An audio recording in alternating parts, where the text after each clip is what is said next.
And if nothing happens, good. The thing we do know is coming is inflation on food. Yeah. You'll have deflation in some things and inflation wherever there's a hard commodity. Oil, so that means your tires are going to be more expensive. That means anything made with an oil-based product. Which is everything. That is going to be more expensive. Gold is going to be more expensive, but wheat, flour, sugar. Sugar has gone up 58% in like 3 months. Did you know that? No. How much? Like 58%. Has it really? Yeah. But the price of sugar hasn't. The commodity sugar has. So what's happened here is what you're paying for on the shelf has not been passed on to you yet. And all of these producers, they know they've been holding on, and they've been like, okay, well, I can't, I'm General Mills. I'm hoping this is going to pass. We'll eat it for a while because, for instance, if we pass on this, then it's going to hurt the restaurants and everything else. And the restaurants they're going to have to pass it on to their customers. Everybody's been holding on as much as they can because people start to hold on to their money tighter, and then that makes things worse. General Mills just came out and said it's, a 5% increase in cereal? This is before the quantitative easing. 5% increase in cereal. Sugar is now going up, I think, 10 or 12% or 18%. All of these things are starting to really start to climb in price. The best case scenario is it's going to be more expensive to buy food and gasoline and oil-based products in the coming months. Tonight, I will show you catastrophic collapse and what it means. In 15 days from an event, a 9/11, let's be crazy, and let's say somebody sends packages with bombs all around the world and planes fall out of the sky. That would never happen. I know. Come on. A catastrophic event. And how it leads in 15 days to a new world order. This woman said, she came up to me yesterday and said, a week ago, I wouldn't have believed you. But I sat in this meeting, and these guys said that's what's coming. They think there's a possibility. That's really coming. She said, we all sat there with our mouths open. Now, no one will tell you these things because they believe that, oh, well, it's crazy. And the people are too stupid, they'll panic. No, you won't. You panic when you don't have information. You panic when you can't see what's around the corner. You panic when it's too late to do anything about it. Exactly right. That's why this is so important. It's not too late to do anything because you, and I've said this to you now for a long time, you must be a leader. Mm-hmm. You must be a leader because there will be people that will pull us apart. We must stay together. And I think, to people who don't necessarily understand, if I could translate, essentially what you're saying is stockpile sugary cereals now. Get Captain We'll be over at Stu's house, and everybody's like, everybody's fine over here. We're all great. We're great. We're great. We're great. We're great. All right. Have before us the opportunity to forge for ourselves and for future generations a new world order. Arupe will be thrust unprepared into leadership that requires him to transform the ranks of nearly 30,000 Jesuits to address a new world order. My elitist friend just died. He agreed with everything you have just heard Glenn Beck say. Keep in mind that Glenn Beck was actually talking with the elite. The individuals that I know, the two that have given me this information over the years, they are amongst the identical same group that know everything that goes on behind closed doors. What you have just heard Glenn Beck say are nothing in the world but blatant buzzwords from the elite. And they later will say, after it happens, we told you so. Didn't you listen to Glenn Beck? Didn't you listen to Lindsey Williams when he played that? What Glenn Beck said? Now, what did he say? He said, get food. He basically said, get out of the stock market because it's going to collapse. He talked about the demise of the dollar. He talked about what people are going to do in panic. Now, I hope you'll listen to this many times because being on a CD as it is, you can go back and listen to these things over and over.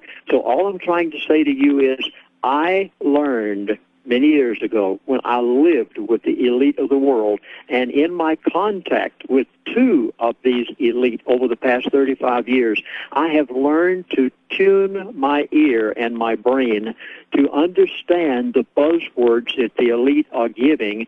And if I could state, in light of what my elitist friend said before he died, if I could put a word of agreement with what Glenn Beck just said, I would say you had better listen to these buzzwords because I think that they came directly from the elite. All right, next set of buzzwords, and this comes from a totally different source, and you can go on your internet and find this for yourself. This one is the International Monetary Fund.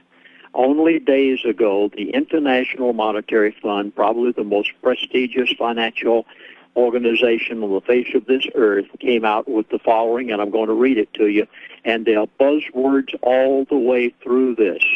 They said, quote, next year, 15 major developed country governments, including the United States, Japan, and the UK, Spain, and Greece, will have to raise $10.2 trillion. Now, please, I did not say million, I did not say billion.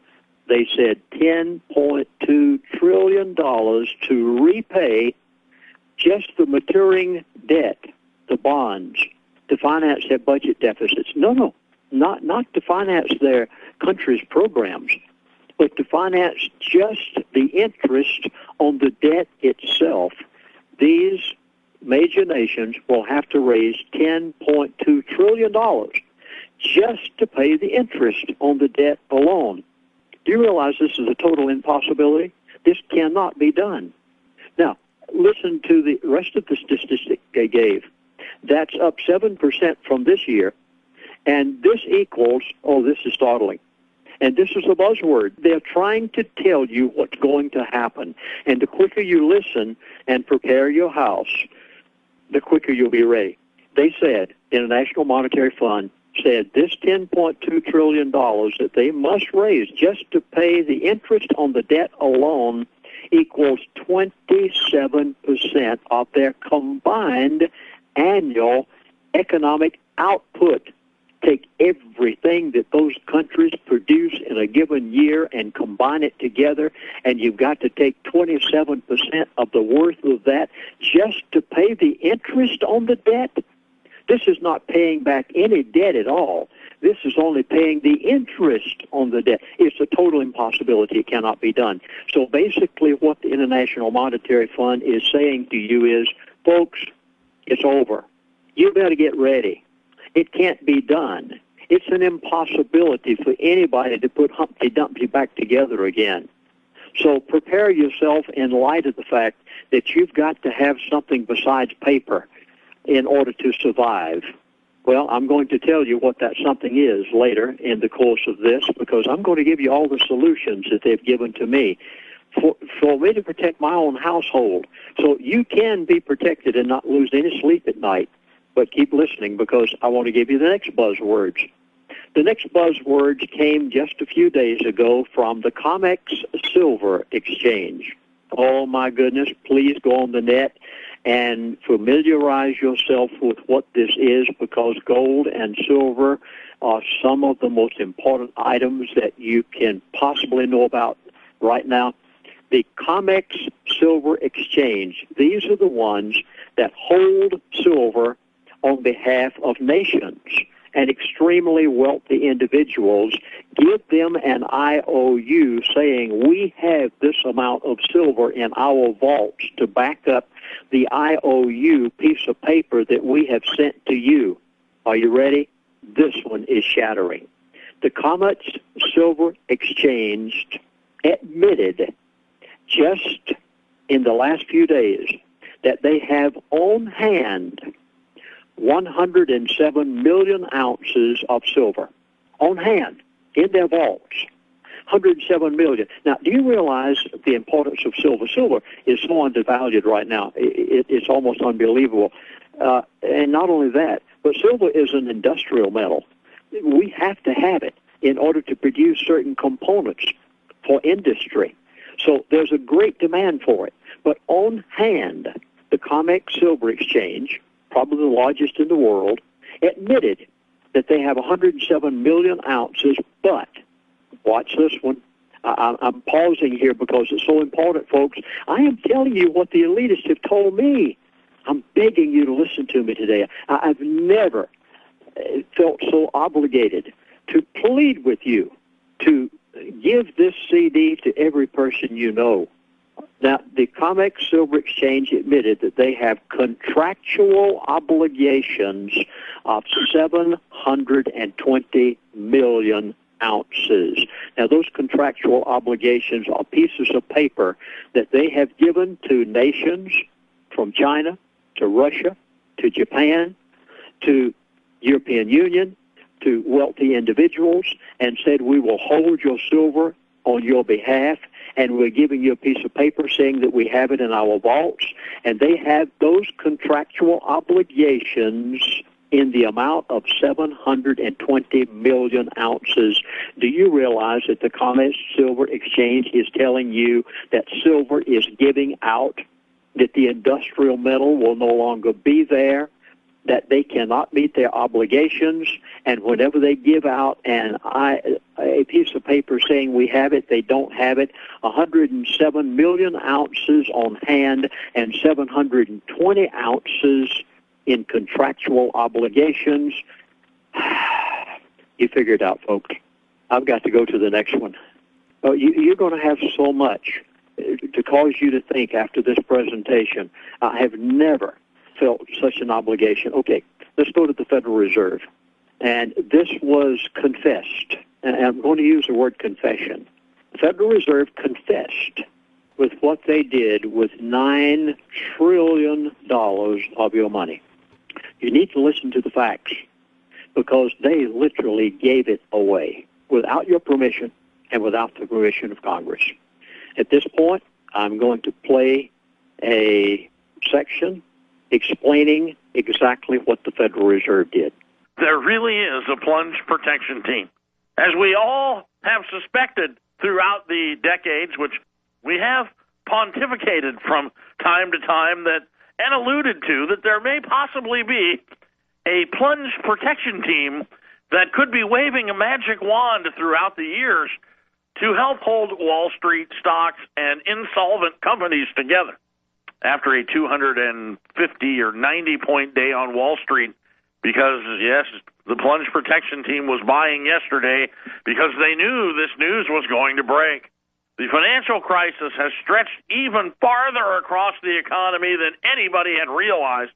As now new disclosures show, the Federal Reserve had rushed trillions and trillions of dollars in emergency aid, not to just Wall Street, but also to motorcycle makers, telecom firms, and foreign-owned banks.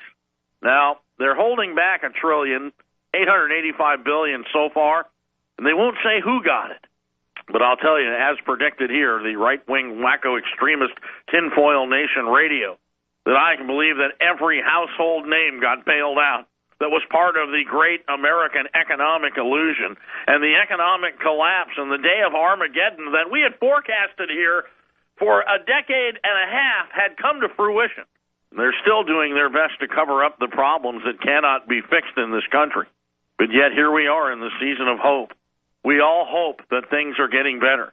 In the Eurozone this morning, they're hoping. They're hoping above hope that the United States also is going to bail out the euro, and that the Jean-Claude Trichet is going to do a Ben Bernanke. And they are hoping that by printing money, that it will not send each and every economy into a hyperinflated position. But yet we hope that we can resume to the illusion of prosperity instead. And what is the illusion of prosperity? Well, I assure you, ladies and gentlemen, the companies that got bailed out and now have gone republic, and some of the news that I'm going to break today will not help you do any business in this country. It will not help the value of your home. It will not help your neighborhood or your tax coffers in your municipalities. But it is definitely helping the banks and all the people in the multinational corporations here in America get out of this country and get to the rest of what they have left anywhere in the world to China as fast as possible. But in the season of hope, they're hoping this has worked. The plunge protection efforts to prop up the financial sector had reached across a broad spectrum of the economy, benefiting stalwarts of American industry, including, oh my God, say it isn't true, yes, Virginia, General Electric, and Caterpillar, and Harley-Davidson.